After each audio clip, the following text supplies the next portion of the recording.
at 9 minutes after 7 o'clock in the morning. I want to go over to the LegacyRetirementGroup.com phone line. Welcome in Congressman Mike Carey, Ohio's 15th District. Congressman, good morning. You're so generous with your time to spend with us. How are you this morning? I'm great, Mike. How are you?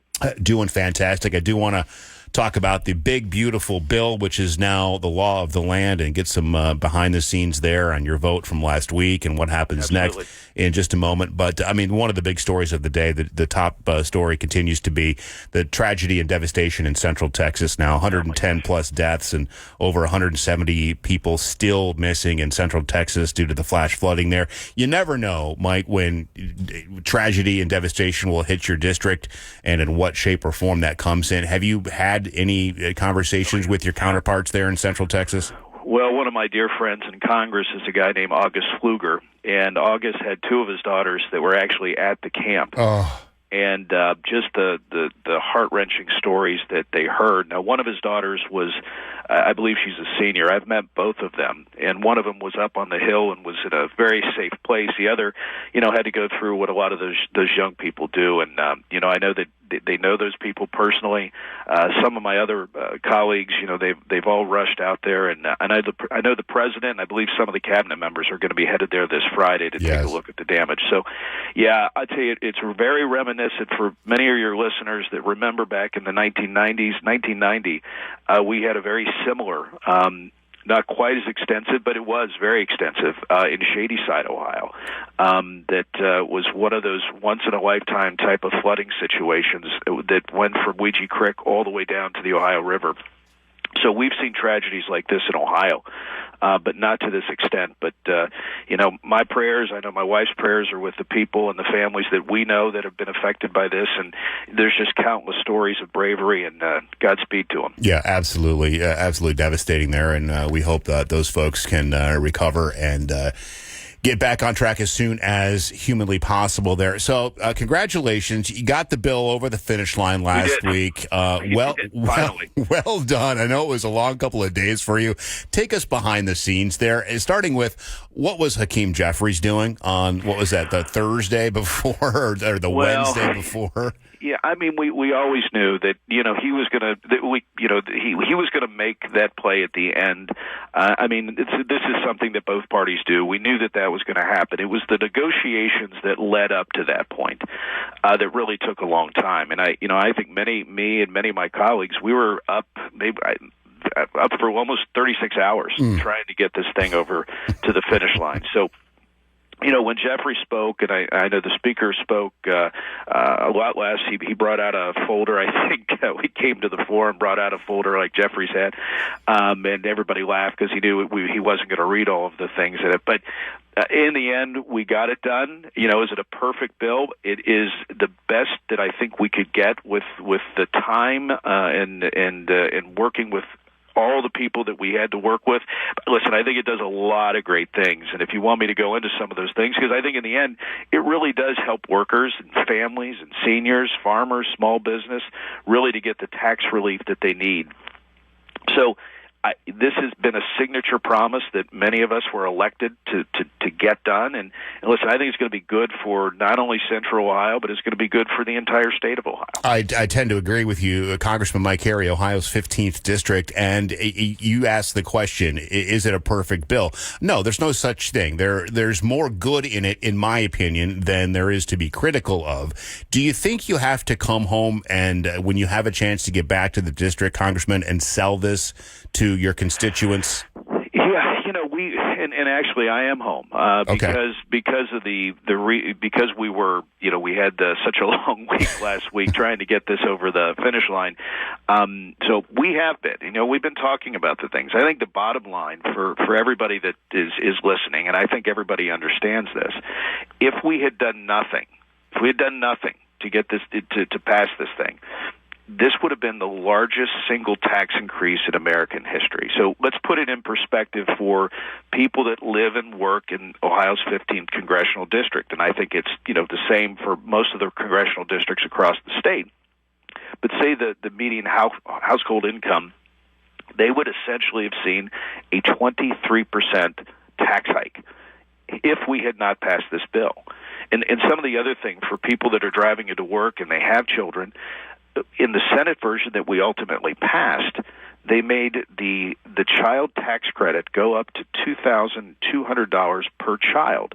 And not only that, but in this bill, we tied it to the growth of inflation. So that means that the value will never decrease over time. Now, if we had done nothing, the child tax credit would have went down to $1,000 per child by the end of 2025. So that's a big difference for working families. Now, in talking about the eliminating of tips, taxes on tips and wages, this is something that we promised. It eliminates the taxes on overtime.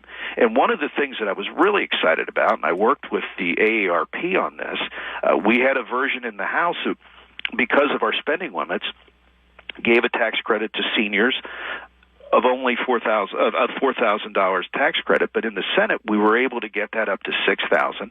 And the beauty of that is, we expanded that over $2,000 more. So that's the bill that we passed: $6,000 credit for seniors, and not to mention, the deducting of interest on car loans for new cars made in America. But for our farmers, the folks that are all around Central Ohio, 2 million family farmers would have otherwise seen their limitations cut in half. So this ensures that our family-owned farms can be passed down to the next generation. So there's so many good things in this bill. I mean, and for those that are concerned with the border, like I am, this provides over $175 billion for border security measures. Now, this includes hiring new immigration enforcement officials, purchasing more equipment, and constructing those new physical border barriers that we desperately need. And of course, the thing that everybody talks about, but it is very important, this does preserve and protect Medicaid for American citizens. It establishes common sense work requirements for able-bodied adults without young dependents. Listen, it strengthens the program to serve the most vulnerable Americans. So in the end, for businesses, the R&D tax credit, LIHTC, for low-income housing, it makes it permanent. I mean, these are some very good things in this bill. And I think, listen, it was a very partisan, in terms of the vote. But I think in the end, there were many pieces and parts that were very bipartisan that I think everybody can agree with. Yeah, the Medicaid, obviously the biggest sticking point, but it's just holding people accountable. We're kind of done with people. Mike, yeah, but let's talk about that, because I think that's very, very important. People are saying that this bill ensures that this program is preserved for Americans in the future. And the other thing it does is it establishes a $50 billion rural transformation program to support our rural health. So if you look at a state like Ohio, it's projected to get over $500 million over the next 5 years to support our rural health systems. So when we talk about the work requirements, what are those work requirements? And I want everybody that's driving in to listen to this. Those work requirements mean you must be a student, okay? Or you're looking for work, or you're working 20 hours per week. It's a part-time job. It's a part-time job. Yeah.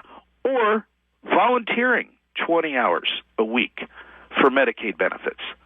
I mean, these are very modest, yet very sensible policies. So I think in the end, when people really look at the details that are within the bill, I think they will like it. I think they're common sense asks embedded there in Medicare. Speaking with Congressman Mike Carey, Ohio's 15th district congressman, and the reason I bring up when I asked you if you need to sell this to the people in your district, your constituents, is we all remember what happened in 2010 after Obamacare was passed. There was immediate backlash. Democrats lost 63 House seats after that. Republicans, I think, gained 6 seats in the Senate in the midterms. So, we are now looking ahead to 2026 midterms and what could potentially happen as a backlash because of some of this. Well, look, I think you have to go out and you have to talk to your constituents, and I will tell you, the one thing that I've seen is that there are a lot of people that, a lot of special interest groups that make a lot of money off of saying that this is, this is bad and you need to support our cause. But I think in the end, we just had. You can always tell when they're push calls, because people will call and say, hey, call and complain about this. But when you really go through the details, that are within the bill, I think people really understand it. I'm not sure that you're going to see that wave of 2010 because I remember that wave. Yeah. But I think and I think showing what we're trying to do. And I do believe that, the Speaker has mentioned that we may do another reconciliation package even yet this year. So there are a lot of things that you can do in reconciliation, but there are a lot of things that you can't. And so we might see another reconciliation package by the end of the year. My hope is that what we do is we get into the appropriations process as soon as we get back, and those are some very important things, I think, for not only Central Ohio but all of Ohio. Well, we're lucky to have you in the job you are in, Congressman Mike Carey, Ohio's 15th District. Thank you for the time this morning. We'll check in a couple of weeks. Wonderful. Great to be with you, Mike.